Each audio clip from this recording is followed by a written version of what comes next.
But I think what we like to do is we like to talk about each one now because not only is it 3 different types of videos, but it's also 3 different types of ways that we work too.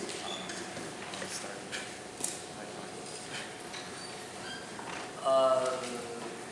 The first one is an example of a very typical shoot that we have. It's a script that's written like within a week, and production is about, actually that one was 1 day. So we shot, the first one, Kung Fu, was shot in 1 day. It was just the 3 of us and the actors in some apartment and alleyway. We asked on some friends, Ryan Higa and Freddie W. Do you guys watch Freddie W? Yeah. So the YouTube community is great because we get to collaborate, and you know, we call on some friends to be actors, and we got it done really quick. I mean, that's, for the most part, that's usually how it's done. We just do it quick so that we can get it out to you guys faster. Because the YouTube audience just want videos all the time.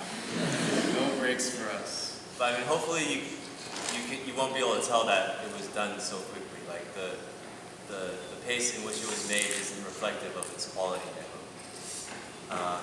And then the second one, Shell, is even more basic. So the first one was like the 3 of us and the actors, and maybe a little bit of help I think we had. The second one, Shell, was just 2 people. It was just me and Phil, and then the 2 actors. Like, you can't get much more basic than that. So I was on camera, and Phil was doing sound, and also like any other work that needed to be done, he was doing that. The script was written in like 1 afternoon, and then it was shot the next day in one of the actors' apartments, and then the following day we waited for sunset and then shot a field scene, and then that was done. The last one is an example of a more elaborate production, I guess, and you probably tell because we had to rent that warehouse space. All the props from every like the choice of furnishing that was up on that scaffolding.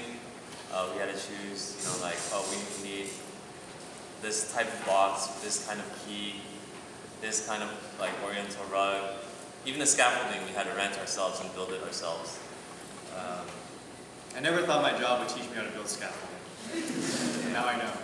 But it was bigger in the sense because we did call on some people just to have some more hands, so that it wasn't just him building the scaffolding.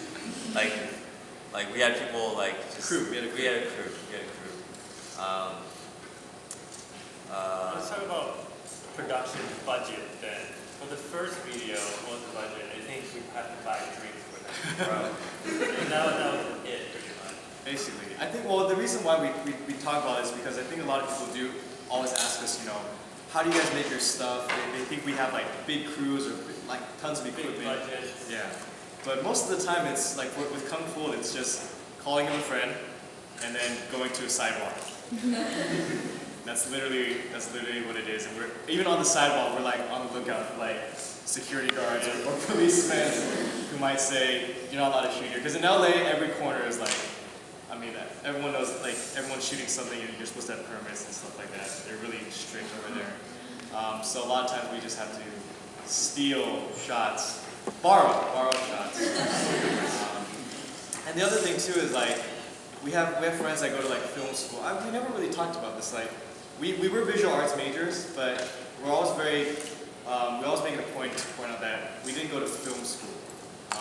UCLA, USC, like, those are film schools. They teach you how to use a camera, and there's like really good classes. At UCSD, visual arts was like the armpit of the campus, and instead of teaching us how to use the camera, we